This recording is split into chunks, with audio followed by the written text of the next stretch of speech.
Conte's remarks today? Well, I think that in his remarks he talked about what is going to happen. Of course, the community is calling for this police officer to be fired. We understand there's a review process that has to happen, but the reality is that his behavior was unacceptable. And I'm hearing from other members in the community that this is not his first incident. Can you explain that more?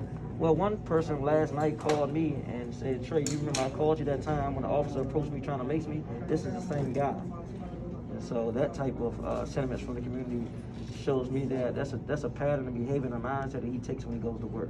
Outside of the statement that was made today, I mean, what do you think the chief and officers on the street can really do to mend these relationships? To be honest, I think that the chief has been doing a great job trying to foster community police relations. Like, even he took the gun recovery unit off the streets for a while to try to rethink how that works.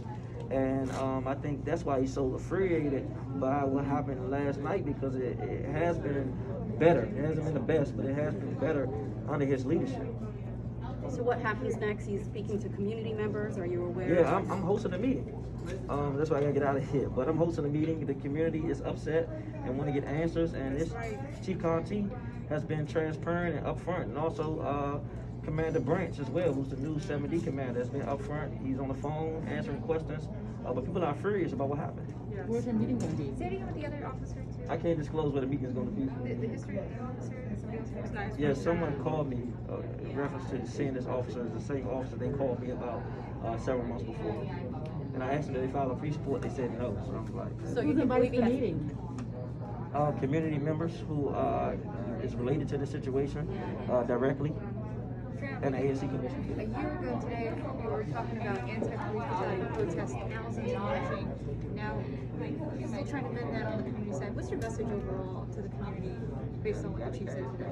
Well, I often believe that you can't judge a whole group of people for one person's actions, but I'm happy that the chief police responded quickly in the suspensions and investigations and sent it to internal affairs. I think that's important to show it's not acceptable behavior in the community, that officers are paid to protect and serve. Councilmember White, on a separate note, we saw this weekend violence again, 3 homicides, not all in your ward, but still throughout the city. What do we do to stem this? Violence interrupters, what do you think, what are you pushing for to try to stem this? Well, I think it's a systematic neglect that's been happening in D.C. for the last 9 years. Exactly. We've really been doing violence interruption for the last year and a half, but I've been talking about this 9 years ago when politicians and leaders were saying that crime was down, when I was doing visual and funerals for the last 2-3 times a week. And so this is a result of the neglect that's been happening in our city. And so we're trying to turn it around, but we're still so far behind. We're seeing that the catastrophic incidents happening in our community because of the neglect. How do you turn it around? Well, we got to put people in places.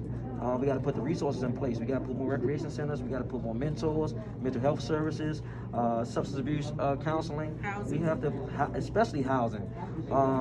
We got to address a lot of the social ills in our community, because we're seeing the crime becoming younger and younger, both on the perpetrator and the victim in our city, and on women.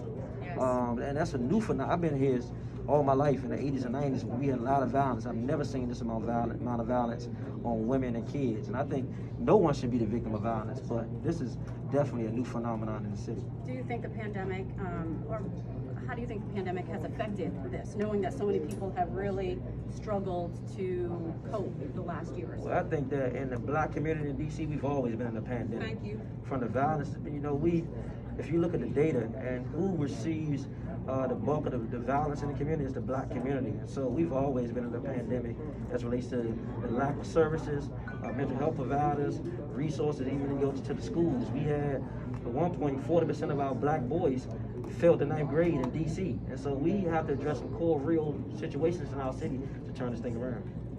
Thank you, Pat.